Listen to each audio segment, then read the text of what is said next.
this fancy countdown. And I just want to confirm that it's actually going to YouTube. Oh, and I'll start my audio recording. Oh yeah, please start that. Hello, live audience. Yes, we're here. We did it. And then, yeah, so we can really start whenever you're ready, and I'll start it off again with the intro music, and then we can dive right in from there.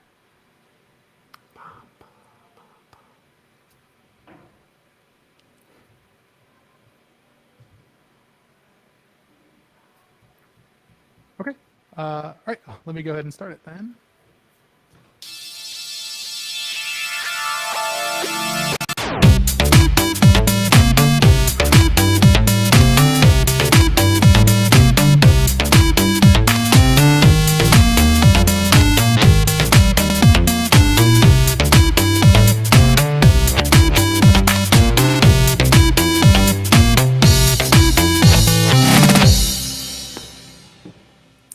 Hello, friends. This is Amelia Wattenberger. I'm here joined by Nick Nisi. Ahoy, hoy. And today we wanted to talk to some fine folks from The Pudding. The Pudding is a company that creates these wonderful data-driven interactive articles on the web. And if you haven't checked it out, go to pudding.cool. There's some really interesting deep dives there. And I would love, here today we have with us Russell Goldenberg. Hi, everybody. And Caitlyn. Thanks for having me. Hi. Hi, Amelia. Hi, Nick. Hello. I'd love for one of you, maybe Caitlyn, to give a deeper dive into The Pudding, the company, a little bit of context around all it is that The Pudding does. Yeah, definitely. Like our umbrella company, we're actually split into two that have two different complete branding. So when you're going to each of their websites, you think there's two separate, actually connected in the background. We're all the same team. As you've been talking about, Amelia, is our editorial public. If you go to The Pudding, which I suggest you do, there's no subscriptions, there's no ads, we don't everything free, open to read. But Pudding, we also have another company called Polygraph Studio. This is where we do the same exact work at The Pudding with and data-driven storytelling, which we'll get into a little bit, is a big definition of what we do. Archives, it's definitely been changing more and more over the years, but we specialize in data visual storytelling, data journalists, and we work organizations, etc. Okay, so that's like the company layout. We're a team of 8, so we're been around since about 2015. It started. Matt Daniels founded Polygraph. He got in touch with Ilya Blindness and Russell Goldenberg, and in 2017 it split off between The Pudding. It's kind of like a brief history of how we got to where we are. How was that, Amelia? Questions? That was wonderful. I also heard a story about how The Pudding got their name. If you want to go into that. Yes, there's actually kind of a funny sub anecdote here. Do you want to do? No, you keep going. You keep going. I feel like you have all this stuff on lock. Okay. Sure, I do have to do this multiple times a week, I would say.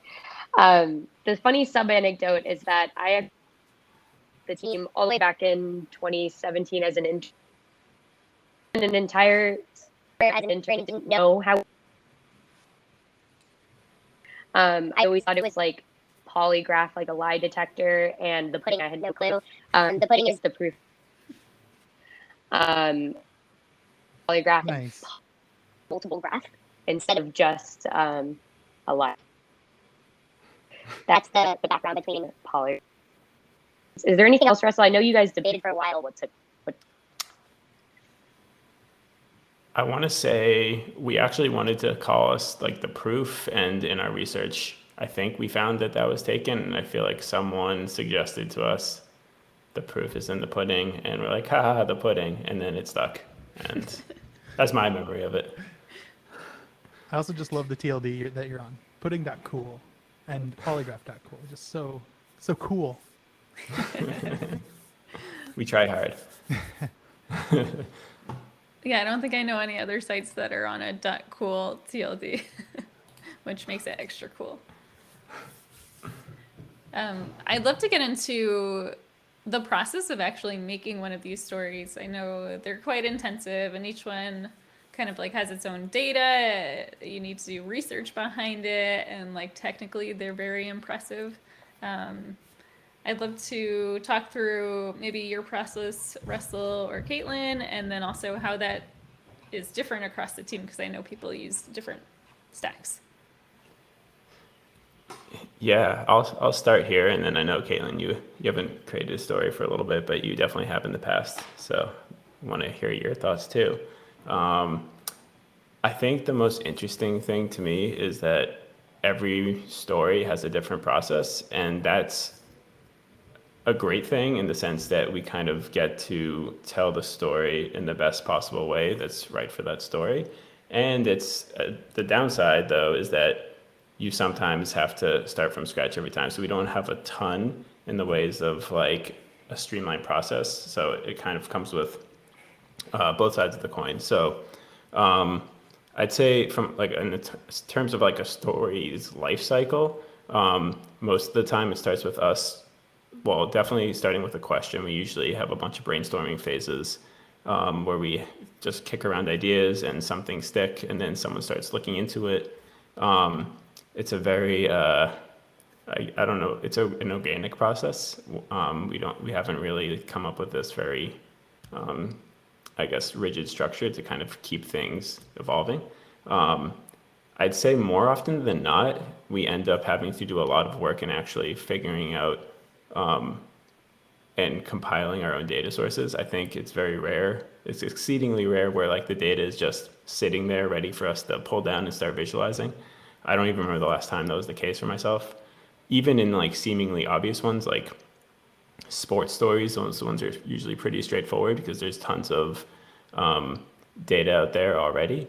But even then, like, I mean, this kind of goes with, I feel like anyone in the data science field, most of the work is actually doing like cleaning of the data and like, oh, this data isn't as robust as I thought it was. And so that's a big part of what we do. And then a lot of what we lean into is spending time creating data sets that don't exist. So I feel like our tried and true example is the story about women's pockets. So Jan and Amber created this story around pocket sizes, comparing them in men and women's jeans, and that's not like a readily available data set. So they literally went into a bunch of department stores and grabbed jeans and measured them like in the back. So creating their own data source. So we do a lot of that type of stuff. Or when I worked on with Matt a few years ago was creating this data set around Ali Wong's stand-up comedy routine, and we literally watched it, had a big spreadsheet going, annotated all this stuff. Caitlyn, I think you helped out with that one too. And yeah, we definitely do a lot more of those type of stories where we try to come up with these interesting data sets that don't exist. And I think you don't see a lot of those out there because it just takes so much time and it's like big risk, big reward. You don't know what you're going to get. And we luckily have the luxury of being able to like test that out. So that's just the data portion. When we actually get into development, the same rule kind of applies. The only piece, actually nothing on our site aside from our homepage is actually like scaffolded out. Everything else, every story, there's no CMS. Everything is made from scratch on a per project basis. We have some starter templates in place, which we can definitely get into. But we really have leaned into trying to make the development experience for whoever's working on it like something that they have like no constraints and they can just do whatever they want. Everything is statically hosted, so that's really our only constrained at the moment, but we have had exceptions where if something needs to be bigger and have like a dynamic back end, then we'll figure out a way. So I think that's our biggest philosophy is like, let's not give anyone constraints off the bat and see where that goes. I'll pause there in case Caitlyn wants to jump in before we talk more tech stuff. No. No, I'm curious. I guess the only thing, well, I think the only thing I can kind of add to that is just how we like package what Russell just said for a client. Because I think it's very difficult for them to wrap the black box of creating an article like this. A lot of clients have never done like a visual storytelling project like this, so it's brand new to them. So a lot of what Russell just said, I try to distill down into 4 separate stages. So I always think the story, creating kind of like a storyboard. There's some data analysis parallel as we're creating a storyboard for the article. And then there's design. I know we can get a little deeper into how we do design. People use different tools, different fidelity of design, but usually we're doing pretty hi-fi mock-ups for clients, and then we bring it into the last stage, the 4th stage, which is code and development. Just kind of like it's a distilled, simple way to at least open up, like pull open the curtain and let clients actually see it like this. But I also think it's kind of a good breakdown, very simply, you know. Yeah. Also, you can just see that Caitlyn and I, we think 2 little different ways. Caitlyn's very good at like turning my organic, let's just do stuff into like a very systematic approach, which is really helpful for the Polygraph side. Also something we should talk about a little bit later, which is we actually do approach projects very differently because of the nature of them. But getting back to like the tools and the tech stuff. So I didn't mention on the data side, again, we let everyone wield whatever they want. Like some people like R, some people like Python. I use exclusively like Node, and I've been really into VisiData lately, which is like the command line tool for data exploration. Some people use MySQL. It's really all over the map. And again, we don't have any formal tooling. Head shaking for MySQL. Yeah, so that's kind of, that spirit is again embodied on other processes, whether it's the design. So a lot of us use Figma just because we can like reuse assets and stuff. But again, really whatever works for you. And like I usually skip from pencil and paper sketching right into code. I know Jan like does, to Caitlyn's point, super high fidelity mock-up. So she's like, this is what I'm envisioning. And yeah, it's really, we try to make it a space for people to do what works best for them. And then the place that I care about the most is like the front end code. I spend a lot of time kind of creating scaffolding and starter templates for us to utilize. So again, we're not totally reinventing the wheel each time. I suppose our most recent one that I'm quite fond of, no surprise to Amelia, is in Svelte. I'd say we're not like a traditional journalism outlet, but I think a lot of our workflows kind of are similar to what you might see more in newsrooms, mostly because a few of us have backgrounds in newsrooms and journalism, but also just like the tooling that's used there just kind of fits with how we work. So we really lean into, so Svelte, obviously, maybe not obviously, made by Rich Harris, who's at the New York Times. We use a lot of different tools. So I mentioned we don't use the CMS, but like we have like our micro CMS. So for like injecting copy into our projects, we'll like use Google Docs and have like a thing that we use ArchEML, which then like converts to the JSON so it can get piped into the build. And right now our starter template that I use mostly is made in Svelte, and specifically SvelteKit, which has been a great and challenging experience using something that hasn't gone full, it's still kind of in development and changes a lot. I'm currently live coding, doing a recording of our website in SvelteKit, so you can follow along to see how it challenges me on a day-to-day level.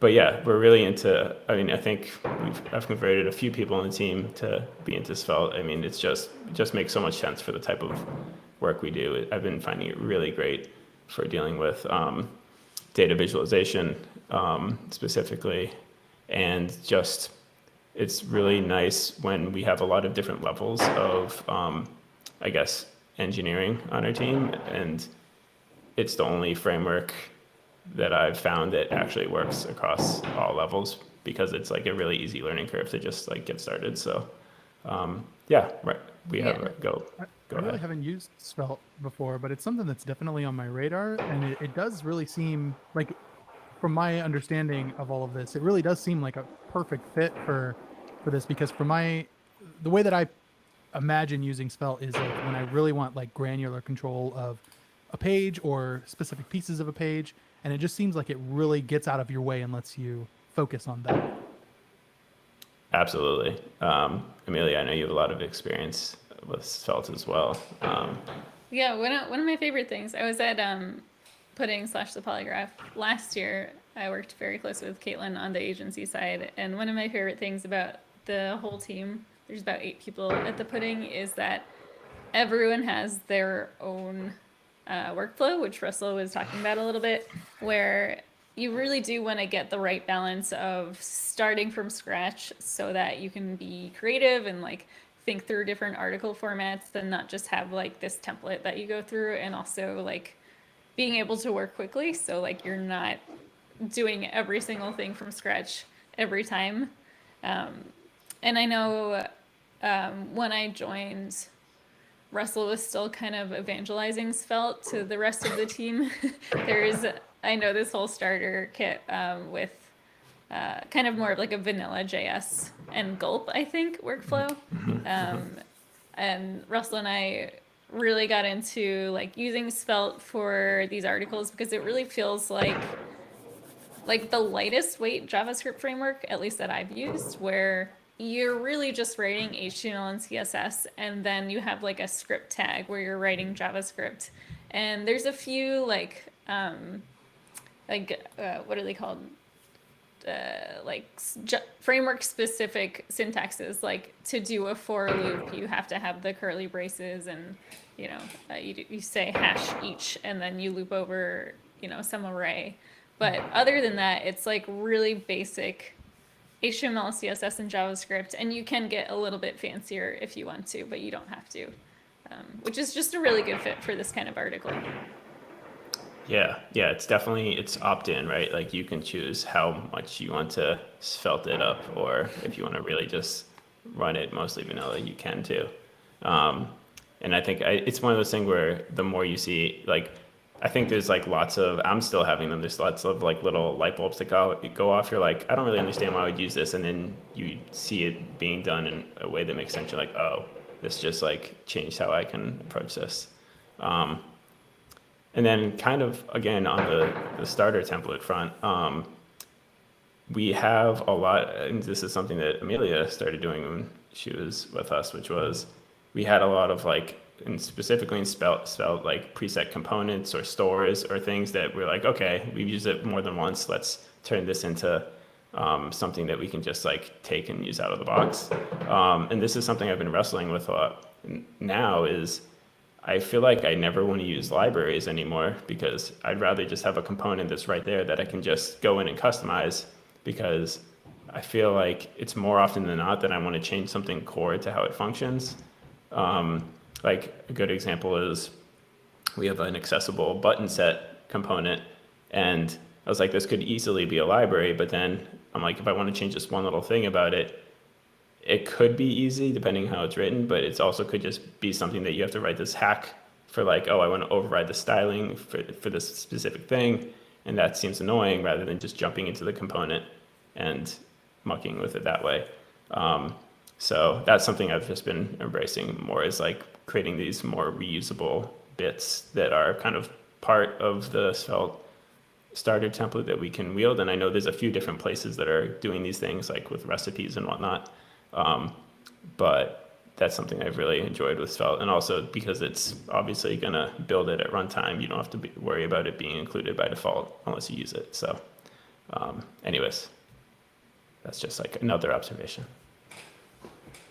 Yeah, that's another one of the really nice things about Svelte is, I think at first they called it the magic disappearing framework, and then There's some reason they went away from that, but essentially there's no runtime. It just compiles and it kicks out anything that you haven't used. So they have like built-in transitions, but if you don't use them, then they're not gonna, increase your bundle size afterwards, which is really nice because as a framework, they can add in all of these goodies, like adding animations really easily, adding transitions really easily without having that impact of like, oh no, we're adding megabytes to the runtime. Yeah, we can just convert this to a svelte party if we want. Like, no more I'm pudding. ready. We just talk about svelte. Yeah, I guess I can just keep going. But do you have any other specific questions about like our tech? Or I know we just kind of went off. We're right at about 20 minutes. So if this is a natural place to put in a break too, that'd be awesome. Sure. All right. I don't know how to do that. No, it's all good. We're on a break. We can like in this time we can jump right back into it, or we can like strategize on how we want to jump back into it. If you need like a bio break or to grab a glass of water or something, now is a great time to do that too. But otherwise, yeah, we can just go right back in. I feel like there's a lot more with this we could talk about if y'all want to. It's also like the JavaScript part of the JavaScript party. Yeah. So happy to like split this next segment in two or kick out the last segment if we want to keep talking about it. Up to y'all. I know, Caitlyn, you haven't talked about your process, and I know you at least had that awesome thesis last year. Last year? This year? I know, two. Yeah, no, I please keep going on this because I actually do think it's an interesting angle of how I apply everything that Russell's saying to a client. And how we work within a bunch of different companies' restrictions to development. And also, I think this is how Russell kind of transitioned into his new role at the company, which is, to your point, Amelia, I have done an undergrad and a master's. I haven't done it in quite a while, and Russell's the complete opposite. He knows more than anyone I know. So, consult with clients with me and stuff like that. So I do think we should we keep diving in on this because I think it's kind of like It's a natural transition. Yeah. Natural segue into that stuff. I love it. Are there any prompts you want, Russell? No. No. I'll roll with the punches. Hold on, I have to think of a punch. Nick, did you have any specific questions about the tech? I feel like we've covered the whole thing briefly. I was maybe going to ask about, I really like the angle that we're going at, and I think I can naturally fit it. I was going to ask maybe about are there accessibility concerns and things like that when it comes to the data visualization stuff and how that's handled. All of data viz. Yeah. Cool. Also, I'll bring this up at some point, but the first article I clicked on Pudding was the visual history of rickrolling, and I need to bring that up at some point. Our most thorough article to date. Do you want to kick this one off, or do you want me to? Do you want me to ask about accessibility right now? Okay. Sure, I can do it. Cool. So I'm curious with these pages. I think it's really cool how you set it up and you kind of start from this template and then bring in the data and use it. But one thing that's always driven into me with the use of JavaScript anywhere is how does accessibility play into that? And when you're telling a story with data, and oftentimes I'm presuming a lot of them might have animated or interactive elements to it. How does accessibility play into visual storytelling with data? Yeah, it's a great question. I think it's a question that is probably becoming more mainstream in the past year in the data viz community. I feel like I didn't see a lot of it being discussed previously, and something that is admittedly lacking and lagging compared to other places. I mean, I'll be the first to admit that we're not the best stewards of all time of this. It's something that we're working on currently. Like this year, I think it was just this year, beginning of this year, we put into place, we never actually had any kind of checklist for what we should even check before publishing a story. And that's something that my coworker Amber and I, former coworker Amber and I worked on together at the start of this year. And we put together the I guess first step of many of like what is like the baseline for what we need to do. And luckily there have been a lot of great people working on this. So Frank, I think is Labaski, sorry if I mispronounced that, I probably did, who's been working on this thing called Treadability. They've been kind of had a bunch of documentation specifically thinking through how to think through data storytelling and accessibility. And it offers like a really kind of comprehensive look at all the things that you should be considering. So that's really been the framework we've been basing things off. So we've got kind of like our foundational thing, which is just like your general accessibility, like can you go through the whole page just using your keyboard and all those other things that are kind of standard without data viz.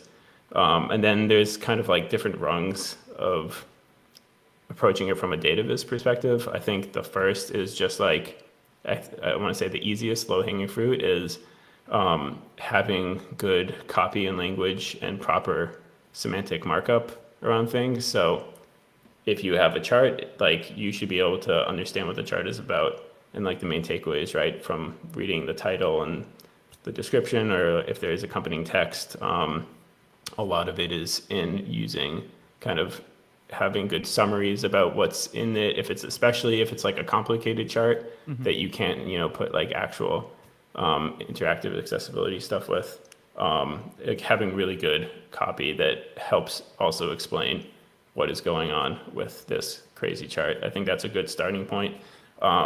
Having alternative ways of viewing the data. So something in my last real article that I did, there was a way to just like look at it in tabular format, or have the data available as like a CSV download. So those are kind of a bunch. There's basically all these different things. Some are really easy and they get incrementally harder to implement and think of, especially as the visualization gets more complicated. But I think we're really following other people that are thinking more in this space more thoroughly, kind of following what they're doing and trying our best to like integrate these into our like day-to-day workflow when we publish a story. But I do know, and this is again stemming from the journalism world, there's so much like fast and furious publishing that it's super obvious that this is something that falls by the wayside. I've noticed it at every single big news outlet. I mean, even the New York Times, especially the New York Times. I don't want to throw anyone under the bus, even though I just did. They produce some of like the best visual interactive eye candy from a data visualization standpoint. Like there's very often times where they're on deadline and something has to give. So like, I mean, there's probably different pressures being put on. Like we need to get this out by tonight. Some of this stuff takes a lot more time to think through properly. So I think just having, yeah. So I think part of it is having a good framework for like what you actually have to check. But then there's like the tooling argument of like, is there things that we can do? So like when you make this, you don't actually have to think about it, but it will automatically create these things for you. So I think it's a blend of both. And I feel like we're lucky that there's some people thinking through this. So we're not like, I don't know, pioneering this space, nor do I think we're like the ones that are, I guess, most versed in it. So it's nice that this exists. I think the checklist is like really helpful. I think it'd be awesome also if y'all could share that publicly. But I also think it's hard to keep track of like, there's different types of accessibility. Like data viz is visualizing information, so it's inherently really hard to make it non-visual because you've already taken the data and made it visual, and now you have to make it non-visual again with summaries like you mentioned, Russell. But there's also like different types of color blindness. So like making sure you're not using certain greens and reds because what is it, like 5% of the male population can't distinguish? Let's go with that. Yeah, it's 5. It's not 5. There's like motion sickness. So like a lot of the work that you all do at the pudding is scrolly telling. So like you'll have one thing fixed and then like the text is scrolling. So I know Amber did an alternative where like the two things are kind of interleaved optionally, so you can like toggle that on and off. So I've never heard that term, scrolly telling. I like it. Oh, yes. Russell is the we say it king a of lot. scrolly telling.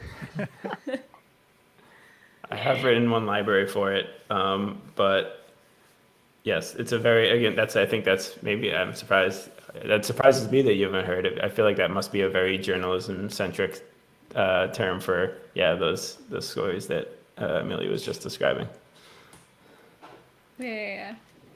I'd also love to hear, I know, Caitlyn, you're involved in all of the client work, and I know there's differences between writing these stories or developing these stories for journalism and writing these stories for clients. I'd love if you could talk a little bit about like what are those differences and like how does that look on the client side?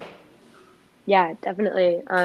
So I started, like Russell said earlier, by making articles at the pudding, but the first person on our very small team to have a special Polygraph. And the reason I kind of gravitated in that direction, I had my personal career goals that I liked management and go in that direction. But what I find exciting about the visual work we do at Polygraph is that, and I know you said at the beginning we're not going to pit the pudding and Polygraph against each other. And now it sounds like I'm doing that. But what I find exciting about Polygraph is that, right now it's set up that we can actually go outside of the page and do this kind of work. So all of the pudding articles right now live on the pudding's website. What we do at Polygraph spans from, it lives on all of the different brands and organizations we worked with sites, but we actually do installation work. We've done work with the Smithsonian National Portrait Gallery and stuff like that. So I think the first part of the answer to that question is what I find really exciting is that there's a lot more variety in what we're doing. And Amelia, you remember a lot of these conversations, because there's a lot more variety, we find ourselves straddling very interesting lines in between with our client work or being more agency, flashy, pulling in some crazy JavaScript work, very immersive experiences with data, which things that we've done with some of the installation work and stuff like that, or truly just replicate our editorial nature for clients. What I've decided to do strategy wise this year is dabble in both and show that in our portfolio, we've done both. We do see ourselves as data journalists. So that is our expertise, that storytelling, but we can do a 40-foot installation for Universal Music Group, the offices of their artists and musician data, if that's something what someone wants us to do. So, and I think it also ends up serving as a creative outlet for people at the pudding to do different things as well, but that as well with how we set up our company. So see your face. I know, I'm opening my mouth. I know, I'm used to it by now, I know. I just wanted to add that it's very much like this symbiotic relationship, both financially, but then also technically, because the great example is the UMG case study.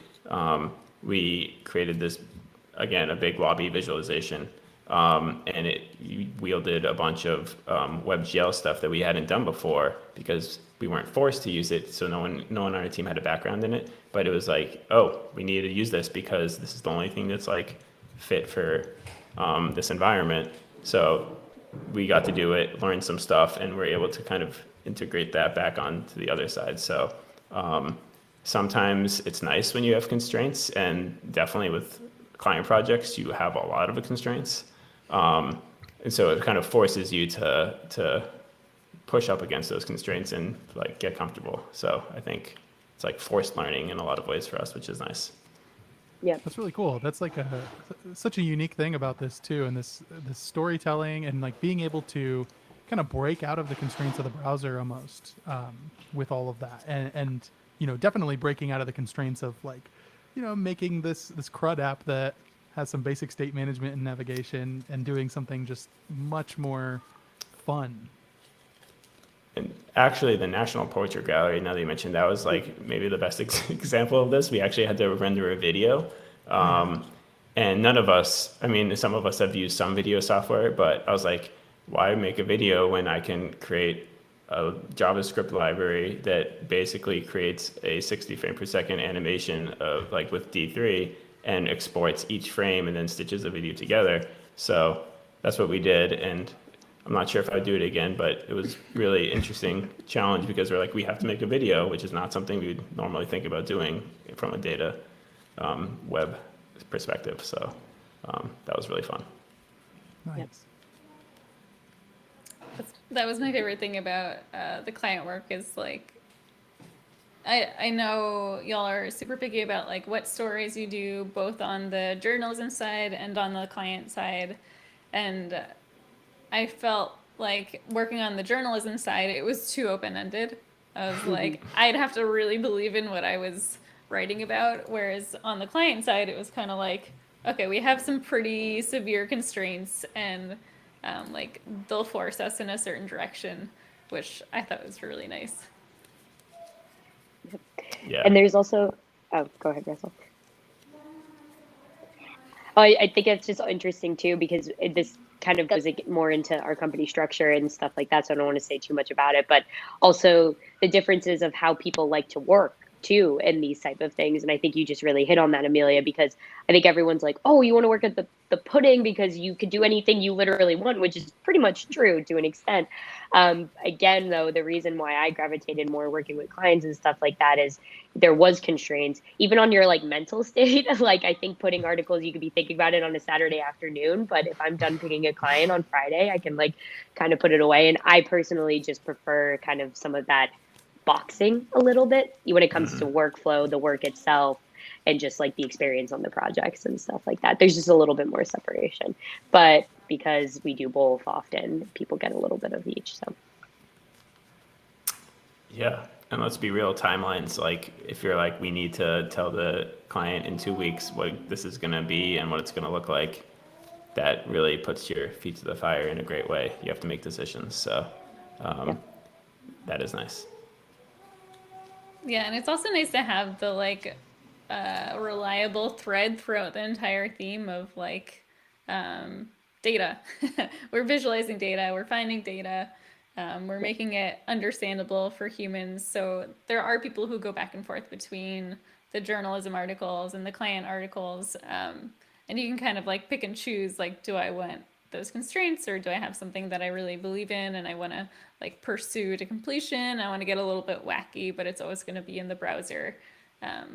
Whereas you could do a museum installation on the client side, and it's just like really cool to have those options, right? Like you could switch monthly, potentially. How do those constraints get formed? Like, is it, this is the data that we have, and then do you like storyboard it somehow, or like how do you determine like, here's this mess of data and here's this beautiful story I want to tell with that? Ooh. Russell, do you want to go into that on the pudding side?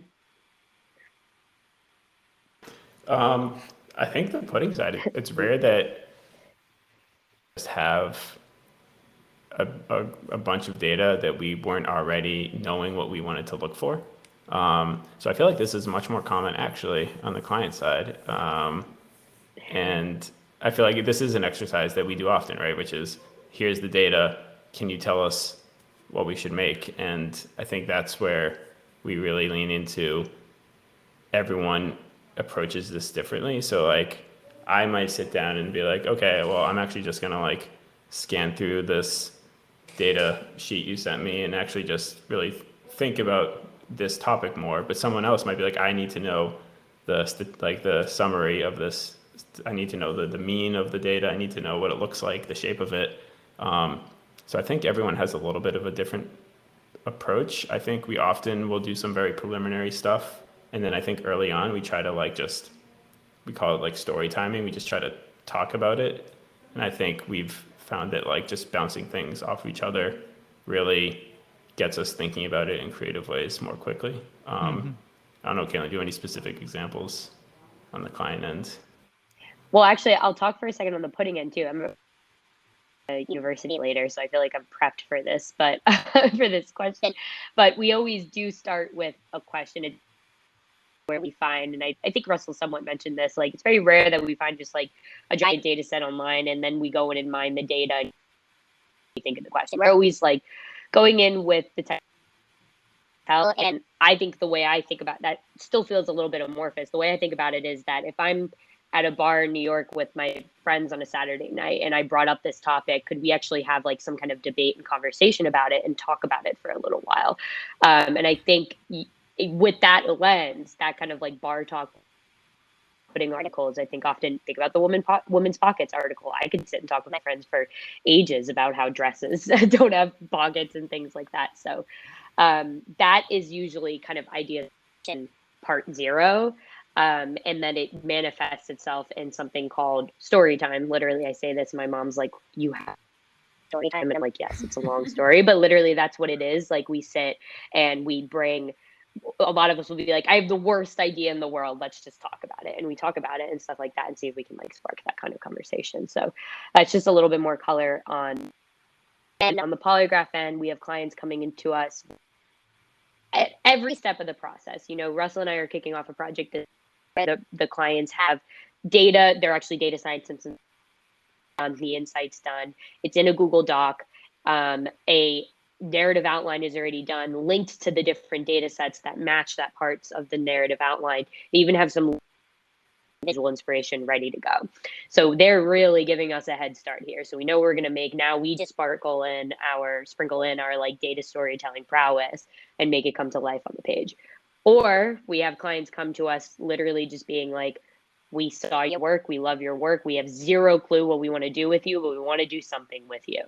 And with that, usually I end up doing a consulting contract hourly with them, where we actually kind of like embed in their team, meet with people and figure out the idea that we want to do using our expertise, and then we actually create a scope of work to go with this. So I'm not afraid if no one knows what they want to do. We'll figure it out, but we just have people come to us in various stages. So to Russell's point, it actually is messier often on the client side.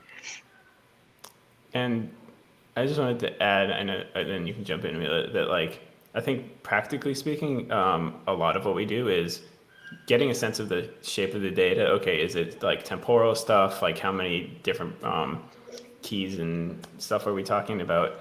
How many different data points? And then once we like have seen that, I think we have collectively just absorbed and consumed so much data visualization out there. I think it's a lot about just being like, oh, what if we did something like this, and then let's like kind of use that as our jumping off point. So I don't think we're like thinking about this stuff in a vacuum. It's really just kind of amassing and just really consuming, living and breathing everything that's out there, and then kind of remixing pieces and just knowing what might fit with what. So I feel like a lot of that is kind of where our ideas and visions come from. It's not just kind of, it's not like tunnel vision on the data set. And I think that's a real key to it. I love those 2 points because I think most people, when they see these articles, they think a lot of the work or all of the work is in what they see. And they're like, oh, how did they even make that chart? And it's like, oftentimes you need even a separate contract for like finding the data, parsing the data, exploring the data, understanding the data, and even getting to that, like, what is our main question for this piece? And then that's like a totally separate job. That's like often just like the tip of the iceberg. But I think we should go to a break and then we'll talk more about all of this when we come back.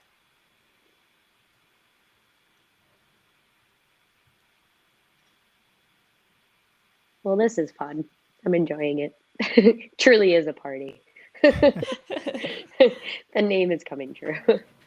I'm disappointed by the lack of pudding t-shirts. I saw yours, you shift, and I was like, I shamefully in right now. I'm moving next week, and I packed. Oh my gosh. So That should be your travel t-shirt. I actually don't have even a t-shirt with me. I have an old school logo sand. Sweatshirt. What is it? Sand. I wear it all the time because it's my running sweatshirt. Yeah. Did we took a do picture together. polygraph swag? Did we ever make polygraph shirts? Literally, remember Frank mocked it up. He mocked it up Oh for yeah, us. He on made the those tote. tote bags. Matt I wanted that want- tote so bad. I know he It's wanted. on the backlog. It is. It truly, literally, I have of course, a backlog of tasks, and I want to create a Pinterest board of ideas for Matt to make merch. It's for just polygraph totes. stuff. I 100 honestly, different totes. I think I would use totes more than a t-shirt if I'm going to be honest. So I'm fine with a tote. I'm into it. You can wear the same tote every day. Exactly. I guess you're not exactly. wearing it. A tote bag on the head. That's why you do it. All right, so we went off track, but I think it's a good thing. We didn't really talk about the second one, which I mean, like we kind of talked about the difference between pudding and polygraph. There's like the whole selecting clients, and like I know y'all are leaning into contractors. If you want to talk about that, and also Caitlyn, you said something about hiring, basically you for editorial, and then we also have the whole like the pudding self-governing itself.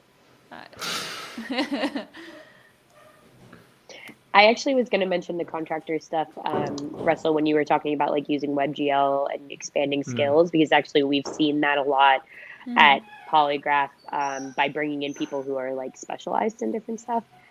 And that also talks more about Russell's new role. We call him the CTO. It's very fancy. I know you're like, because you know Russell, so when I say CTO, it's like, wow. It's very professional. Very. I'm like, oh, let me go talk to the CTO real quick. So yeah, so we could talk about that. I could talk about the self-government stuff and the company structure stuff all day long, but yeah, I think it's super interesting. So but yeah, we could start talking about the contractors and then yeah. Oh, actually, potentially a good segue.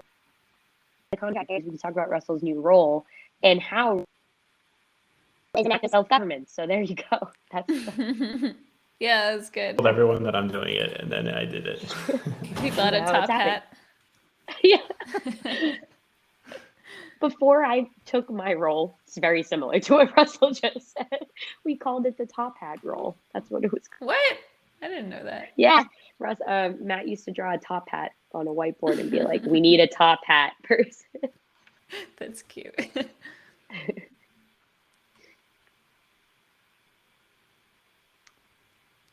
All right, Nick, do we just start talking, or is there like stuff we need to do? Nope. We'll put it all together in post. And by we, I mean Jared. Cool. All right.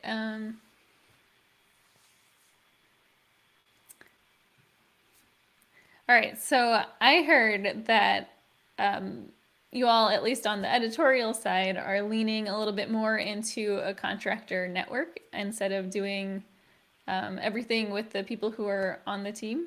I don't know if Caitlyn, you want to talk a little bit more about how that transition is going and what that looks like. Yeah, definitely. Something that Russell and I love to do is talk about strategy. In fact, in like the December holidays, Russell, we had like maybe three-hour meetings of just like talking about strategy, which sounds like, I feel like so vague, but it really, one of my favorite things about being at such a small company in that we can like really shape the strategy of an entire company because we're so small.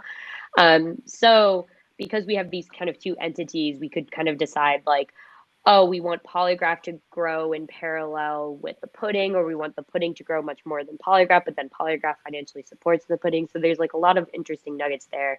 But what we decided to do at Polygraph, instead of increasing our personnel, we've decided to lean into a very small, so I'm not talking about like a 50 network, I'm talking like 5 to like 8 people, freelancers, contractors, people who are full-time freelancers and moonlight to work on our client projects with us, along with the 7 other the company who are like full-time, who also do some of the client work as well.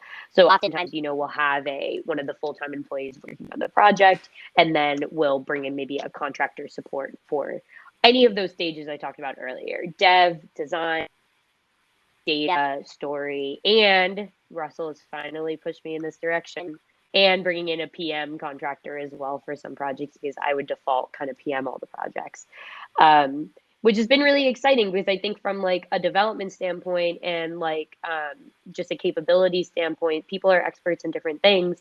So we can bring in some really cool contractors who are, we just worked with a data art creative coder, which Russell does a lot of, has done. No one is an expert on the team and has produced just like some amazing work. And now we know this person and we worked with him, and now we can like wield him in different ways. So yeah. And a lot of people are familiar with this. Being a full-time contractor and freelancer is like pretty common now. So we had a lot of people who wanted to work with us. So yeah, so that's kind of how we've been doing it. Again, I was the first person who took this type of role. In the past 3 months, we hired an equivalent of me at the Pudding, our managing director. So our second really specialized role, and just pinged me. And basically he is doing the same thing that I've done with Russell at Polygraph, which is building out our freelancers for the Pudding for the exact same reason. So I think Russell can talk more about freelancers at the Pudding, because he was doing a lot of that management work at the Pudding before Rob came into the role. But that's how we've been thinking about it at Polygraph. I'll just add on that. First of all, I think we still have a form open somewhere. But if you are out there and are curious about contracting with us at Polygraph, we're always entertaining collaborations. So reach out. And then I'd also say that on the Pudding side, this is something that we've actually we're trying to like pour some gasoline on the fire, so to speak. I don't know what the number is, but we've always had freelancer contributions. Some of our best and most popular stories have been from freelancers, and we just decided this year that it's something we want to lean into more. We like to kind of learn about different topics and even just like different ways of telling stories by working with other people. And there's, most people have like stories that they want to tell. And so it just gives us an opportunity to both work with those people and also just be a bit of a platform for people who want to do their own data-driven storytelling, and maybe want to partner up with us. So we're just very much embracing the spirit of collaboration, so to speak, on both sides of the business. And I think it's something we want to keep just leaning into more in the future. Because I think it's best. It's good for everybody. Like, it's good for us because it keeps us energized, and it's, I think, good for the freelancers and contractors because they get work and another outlet for telling stories or working on projects. I think there's a lot of people. Oh, go ahead, Caitlyn. Like, no, I'll say like in the same way that Russell, in outside forum, we don't accept pitches at certain points at the Pudding. We like literally 24/7 accept pitches, so anyone can email us at any time, and you don't need to be an expert in like every step of the process. You don't have to be a developer and a designer and a data person. You could literally just have a really great idea and you want to bring it to us and you want to collaborate with us on it, and we'll kind of fill in those gaps from there. And I think another really important thing, obviously a really important conversation going on, is that, the more freelancers we bring, the more diverse forces, the more experiences we can have on the Pudding, and the more we can give them a platform. And it's not just contained to, the 8 people working here. So I think that also has like been really important just for the Pudding, and obviously it does manifest itself in a way at Polygraph as well. So. Yeah, that's very similar to what I was going to say. And I just really like how the data viz community is made up of people from all different backgrounds.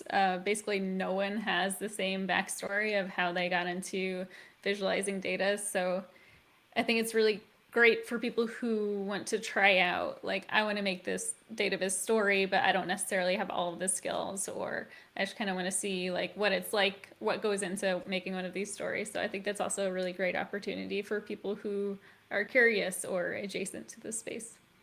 And that probably lends itself really well to just bringing in or injecting a lot of creativity, just having so many diverse like skill sets and viewpoints and everything really probably contributes to that, I'd imagine.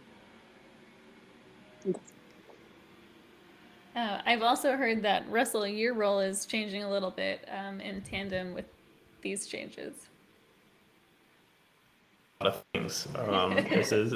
This is true, and I guess this is, I guess, gets into a kind of how we structure our company a little bit, but maybe not obviously. I do a lot of just front end development and story creation, and that's kind of like my bread and butter. But in the last year, I've had a lot more interest in, like we've been talking about, networking with other people and collaborating with them. And to Caitlyn's point, we need to like match make on the client. And sometimes if we have a specific project with a skill, we're like, oh, we either don't have that, or maybe we don't have the bandwidth for that at the moment. We can reach out to people, and that's something that I've been turned into my actual like day-to-day role recently. And the reason we were able to do that is because we run on a very loosely inspired form of holacracy, which is like a way of self-governance, something that Matt kind of pitched a while ago because he started the company but didn't want to be the boss. He wanted everyone to have a voice and be an active participant in the company. So we've been leaning into this holacratic method. And so the way that I started taking on this role, which Caitlyn has called CTO, is we have a proposal system where anyone on our team, there's very clear decision-making structure and stuff. So there's certain things that certain people own exclusively, but then most everything else at our company, anyone can create a proposal on. And for this was a good example. I was like, I want to shift part of my role. So I wrote up a proposal, brought it to the team, and there's like this very specific process called, what's it called? I know the acronym is IDM. Integrated decision making? Integrated. That sounds right. I think that's Yes, and we've actually been trialing out a tool called Murmur, which I think is in private beta, which helps streamline that process. And so, yeah, it just goes through this round of here's the proposal. Does anyone have questions? Does anyone have reactions? And then do people they can object to it or they can consent to it? And but through that process, I now have part of my role as CTO where I get to help figure out who's working on, it's kind of staffing who's working on what from an outsider perspective, and then just a lot of consulting from a technical standpoint on how we even develop every project and what we need to think about. Caitlyn, you can probably talk more about those things though. Yeah, no, I think I said this earlier, Russell and I would have these long strategies this year. Russell and I 4 or 5 years now, and even though we were just polar opposites people, I don't know, it's opposites attract or something like that. So we just I think work really well together on the daily. I love having him as my coworker and friend. So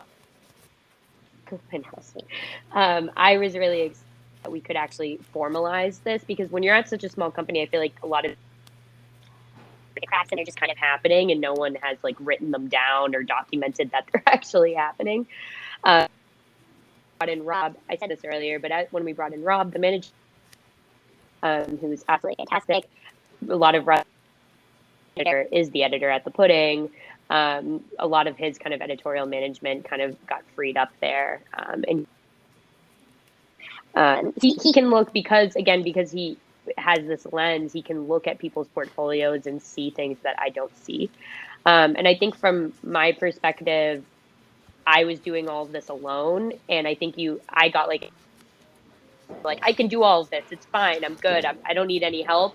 And I think admitting that I needed help and bringing in another, also very difficult, I think, to do at a small company, has just made such a huge difference. We've been able to expand the amount of projects we bring on, work with more people and stuff like that. But it really is all embedded in that, it could be your role. It could be you don't like the family leave policy, so you want to come and make a change. Amelia, I think you brought a proposal about our health insurance policy pretty early on and things like that. But to kind of like bring it back, I think it kind of fits with the pudding because we're so self-driven, you know. So it's like we're not only self-driven, we're not even like we're exercising those muscles when it comes to like the work we're doing, but we also are exercising those muscles in like how the company operates. A lot of people bring in contractors to do this like HR work, but we have literally written all of our company documentation from the code of conduct to our health insurance policy, you know, so they want to make changes on it when they want to. And oh yeah, go ahead.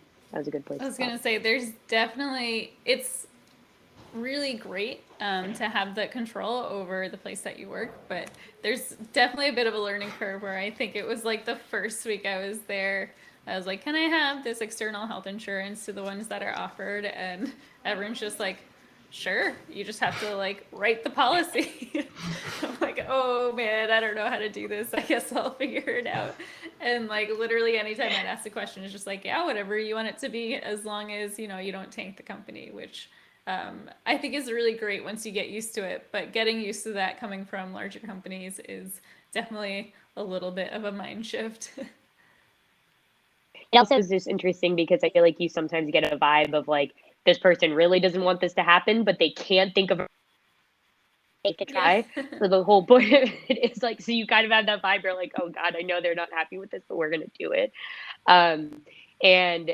But I mean, the point of it is to push people out of their comfort zone and to promote experimentation. The reason why we started to do it was that like any small, we got to the point like 3 years ago or so. We've been doing it for about 2 or 3 years, where like to make one tiny decision, like on an external health insurance policy, everyone had very slow, and this forces experimentation to be happening quickly. Like we did 4-day work weeks last year. I mean, we told you we're on 4.5-day work weeks right now. Nice. So we tried out those policies. We tried out a trial, and this is literally all in like the past 6 months, just because we were able to kind of like do these policies. It can be very paralyzing coming in and being like, do it. And just like, yeah, just do it. I promise you. I like that. Believe in yourself. Like, yeah.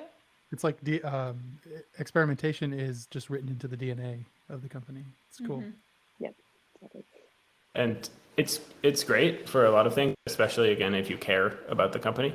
But I mean, it's one of those things where you also have to be comfortable with change, because Caitlyn just brought up one. We did this experiment on the commission model, which was if we were like over our yearly budget, we could take on more projects and then people would get paid like a commission on them, so over the top of your salary. And we tried that out, and we collected a bunch of data on it, and we ran it for 6 or 7 months, and there were some great things about it, but then there were some things that we learned after doing it. We're like, well, we're actually going to shift this policy, and I know it's not something that everyone unanimously wanted to change again. So there's those tensions that you just have to accept as part of the process.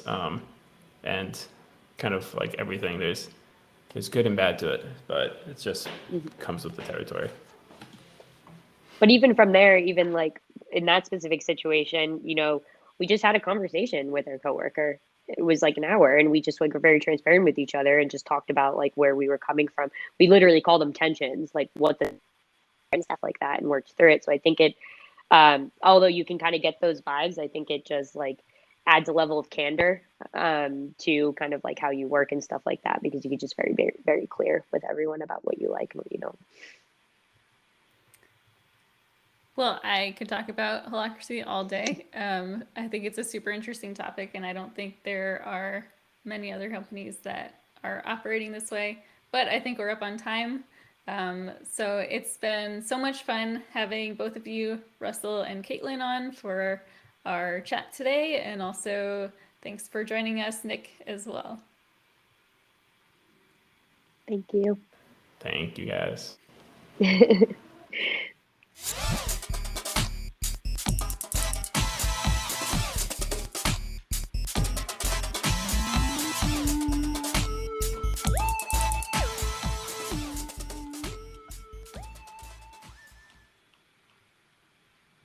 And we're still live on YouTube, but I can take us Thank you, everyone. Thanks, live Thanks, y'all. listeners. We'll catch you next Thank time. you.